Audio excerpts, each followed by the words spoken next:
ऐसा लगता है कि पंडा फोन पे बात करते रहता है भगवान से कि कौन से दिन कहाँ मिलेगा। हमारे दिमाग में डाला जाता है शनिवार है हनुमान जी की तरफ चले जा, मंगलवार है शंकर भगवान की तरफ चले जा, गुरुवार है फलाना लक्ष्मी की तरफ चले जा, इतने बजे जाना, इतने बजे मंदिर में जाना, इतने बजे पूजा करना। बिरसा मुंडा ने बोला मैं ऐसे भगवान को नहीं मानता हूँ जो ब्राह्मणों की मानता है। हिंदू राष्ट्र का मतलब होता है आदिवासी मुक्त भारत। जो इस देश को हिंदू राष्ट्र घोषित करना चाहते हैं उसका दूसरा मतलब होता है आदिवासी मुक्त भारत, यानी बगैर आदिवासियों का देश। जिस दिन आदिवासी वनवासी हो जाएगा उस दिन दलित, ओबीसी और अल्पसंख्यक स्वर्गवासी हो जाएंगे। 1993 में भारत सरकार ने संयुक्त राष्ट्र संघ में एक प्रस्ताव भेजा जिसमें लिखा है कि भारत में आदिवासी रहते ही नहीं है। इसका मतलब यह होता है कि भारत में आदिवासी नहीं है और भारत के आदिवासी नागरिक भी नहीं। तो इन लोगों ने आपकी पहचान को भी खत्म कर दिया, आपकी नागरिकता को भी खत्म कर दिया। लोगों ने आरोप लगाया कि बाबा साहब ने संविधान में आदिवासियों को डिफाइन नहीं किया। यह बात गलत है।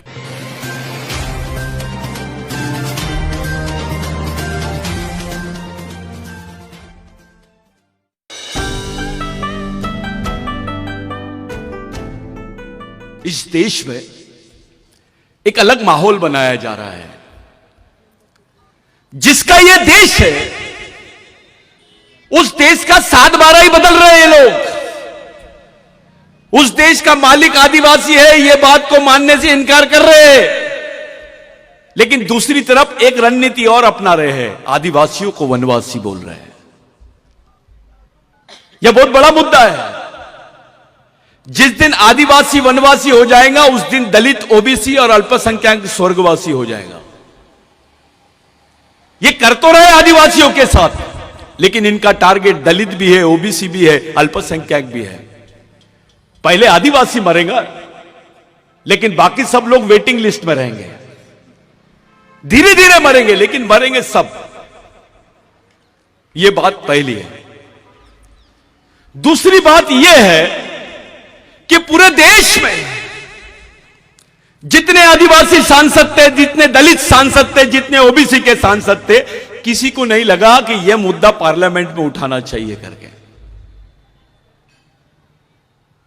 इस मुद्दे को दबाया गया। 93 में बाबरी मस्जिद शहीद हुई, राम मंदिर का मुद्दा खड़ा हो गया। उसके पहले राजीव गांधी को मारे, बॉम्बे ब्लास्ट हुआ। उसी दरमियान भारत सरकार ने संयुक्त राष्ट्र संघ में चुपके से यह स्टेटमेंट दे दिया कि भारत में आदिवासी नहीं रहते हैं। साथियों, संयुक्त राष्ट्र संघ का एक संविधान है जिसमें आदिवासियों के लिए विशेष अधिकार है, जिसको इंडिजिनियस पीपल राइट्स बोलते हैं। मूल निवासी होने के अधिकार है, उसमें विशेष प्रावधान है कि आदिवासी क्षेत्र में सरकार भी अपने प्रोजेक्ट को नहीं लॉन्च कर सकती है जब तक आदिवासियों की ग्राम सभा उसको मान्यता ना दे। वहां ग्राम सभा का उल्लेख वैसा नहीं है, वहां विलेज ऑफ इंडिजिनियस पीपल लिखा हुआ है। यह मुद्दा इसलिए उपस्थित कर रहा हूं क्योंकि यह आपको खत्म करने वाला मुद्दा है।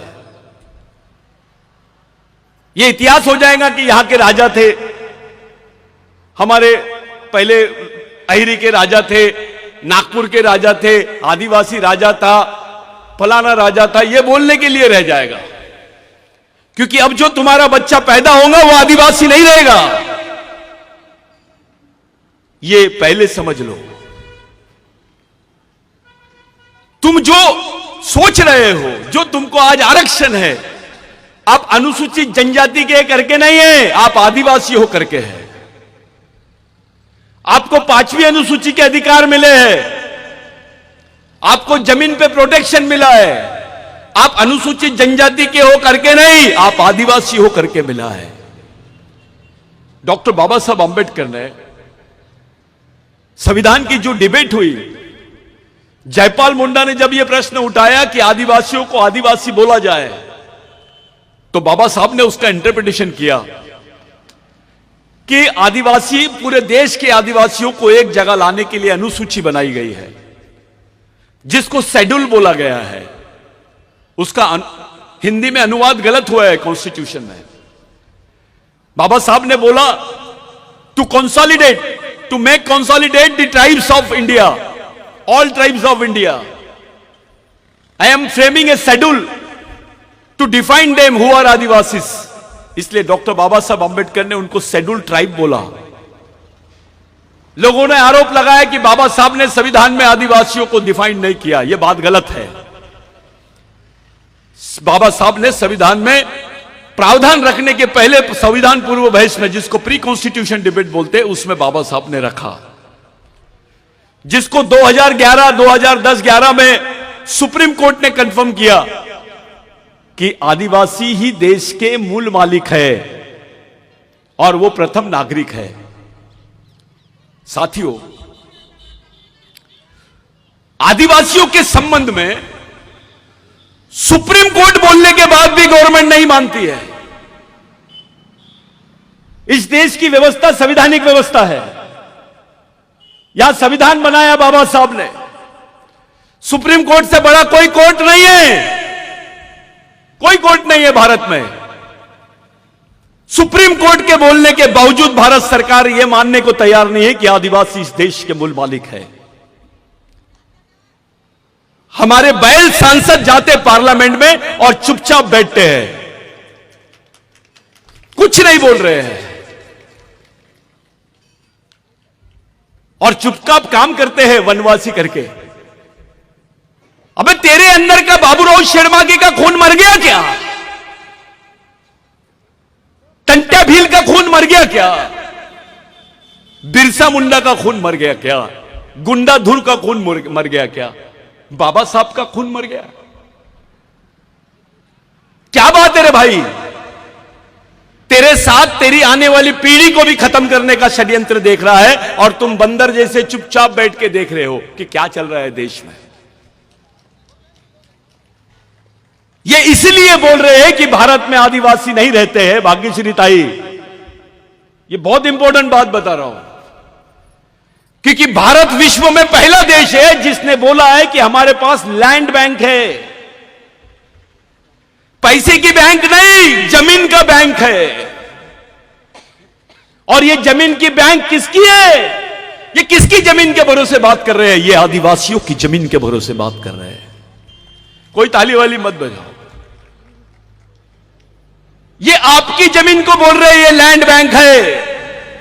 अभी आपके पास 25 एकड़ है, 10 एकड़ है, 15 एकड़ जमीन है। जिस दिन बोल देंगे भारत में आदिवासी नहीं रहता है, ये बात अप्रूव्ड हो गई, तो आपकी जमीन जिसका कानून बनाया गया था बिरसा मुंडा के आंदोलन की वजह से, जिसमें 1 लाख लोग मारे गए थे, सेकेंड वर्ल्ड वॉर में इतने लोग नहीं मारे गए जितने बिरसा मुंडा के आंदोलन में मारे गए।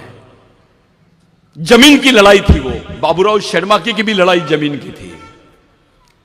अहिरी से उस तरफ रामाकुंडम, गढ़चिरौली, चंद्रपुर, आदिवासी औरतों को ब्लाउज नहीं पहनने दिया जाता था। अपना छाता नहीं ढाक सकते थे वो ढाकने के लिए भी टैक्स देना पड़ता था, क्योंकि व्यवस्था ब्राह्मणवादियों के हाथ में थी। राजा भले आदिवासी था। उस व्यवस्था में बाबूराव शर्माके का संघर्ष शुरू हुआ। उस व्यवस्था में अगर ब्राह्मण ने मर्डर भी कर दिया तो उसको सजा का प्रावधान नहीं था। यह मनुस्मृति का कानून है। लेकिन जब आदिवासी विद्रोह हुआ, उस विद्रोह के बाद में यहां पर आदिवासियों को एक नाम दिया गया जो विश्व के किसी आदिवासियों को नाम नहीं दिया गया। उसका नाम है क्रिमिनल ट्राइब। गुनेगारी जमात। हमारा राजा भी था तो उसको भी क्रिमिनल ट्राइब बोला गया है। आदिवासी का बच्चा पैदा होते से क्रिमिनल ट्राइब है। आज भी बाबूराव शर्माके का नाम शहीदों की लिस्ट में नहीं है, क्रिमिनल ट्राइब की लिस्ट में है। क्रिमिनल ट्राइब को शहर में जाने का कोई अधिकार नहीं था। अगर क्रिमिनल ट्राइब को किसी ने मार दिया, गुनेगार जमात के आदिवासी को किसी ने मार दिया, तो उस पर केस नहीं लगती थी। यह कानून था। राजा अपने थे लेकिन कानून दूसरों का चलता था। हमारे लोगों को इस क्षेत्र को दंडकारण्य बोलते हैं। दंडकारण्य का मतलब यह होता है कि जिनको सजा दी जाती थी उनको इस क्षेत्र में रखा जाता था। आज भी किसी को ट्रांसफर करना है कोई ऑफिसर ज्यादा वहां पर ये कर रहा है तो उसको गढ़चिरौली भेज देते हैं, अहिरी भेज देते हैं, आलापल्ली भेज देते हैं। ये कौन सी जगह है सजा देने के लिए, जिसको ओपन प्रिजन बोलते हैं, खुली जेल, खुली जेल यानी गढ़चिरौली। इस संघर्ष को अंजाम दिया था उस वक्त बाबूराव शेड़माके ने। बाबूराव शेड़माके अपने जमींदारी को छोड़ा, गोंड को साथ में लिया, माड़िया को साथ में लिया, दलित को साथ में लिया, ओबीसी को साथ में लिया, मुस्लिम पठान को साथ में लिया और आंदोलन छेड़ा। बाबूराव शेड़माके के आंदोलन ने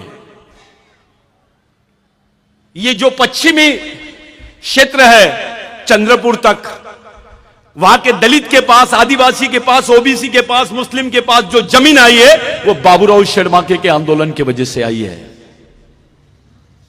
उस आंदोलन के बाद ही तुमको सरकार ने जमीन के पट्टे दी। 1911 के पहले के रिकॉर्ड चेक कर लो। तुम्हारा भगवान कौन है?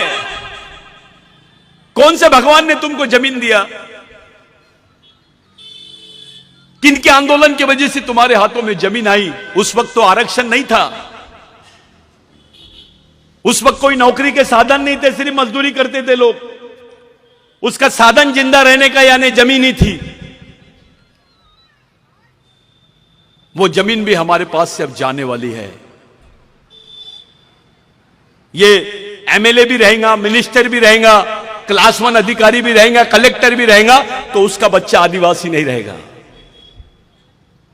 इतना बड़ा षड्यंत्र आदिवासियों के खिलाफ में इस देश में हो रहा है।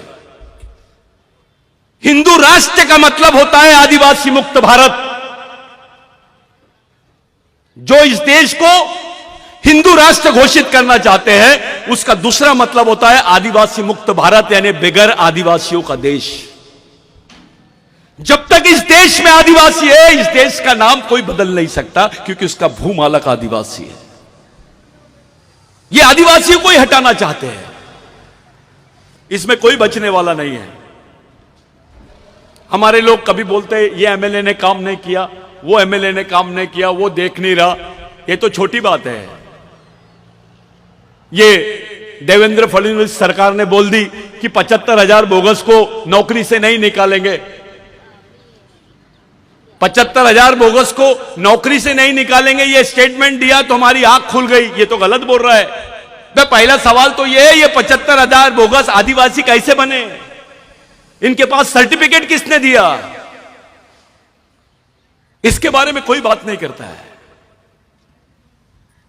एक ऐसा आदमी जो तुम्हारी सर्टिफिकेट लेता है, जाति का दूसरा प्रमाण पत्र बना के झूठा प्रमाण पत्र बनाता है, ऐसे, और वो तुम्हारे नौकरियां लेता है, उसका उपभोग करता है, ऐसे आदमी को तुम लोग बोगस आदिवासी बोलते हैं। लेकिन तुम्हारे समाज में ऐसा आदमी भी है जो तुम्हारा ही आरक्षण लिया है, कलेक्टर बना है, मिनिस्टर बना है, आमदार बना है, जिला परिषद सदस्य बना है, डॉक्टर बना है, इंजीनियर बना है, और समाज के बारे में नहीं सोचता है। तुम्हारा ही आरक्षण लिया है, तुम्हारा ही भाई है। अगर वो बोगस आदिवासी है तो ये गद्दार आदिवासी है, जो तुम्हारे समाज के बारे में नहीं सोचता है। थोड़ा पढ़ लिख लिया तो नागपुर भगता है, शहर में जाता है, बड़ा बंगला बनाता है, टीवी और बीबी में रह जाता है। उसको समाज से कोई लेना देना नहीं है। एक आध बार चंदा दे दिया तो उसको ऐसा लगता मैंने बहुत बड़ा काम कर लिया। अबे तेरा बच्चा आदिवासी नहीं रहेगा। अपनी औकात थी क्या यहां बात करने की? जब तुम आदिवासी ही नहीं रहोगे तो तुम्हारा क्या होने वाला है, थोड़ा सोचना शुरू कर दो।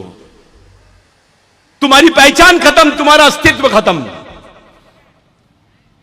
जैसे अंडमान निकोबार में आदिवासियों को देखने जाते ताई और ऐसे ब्रेड के टुकड़े फेंकते हैं,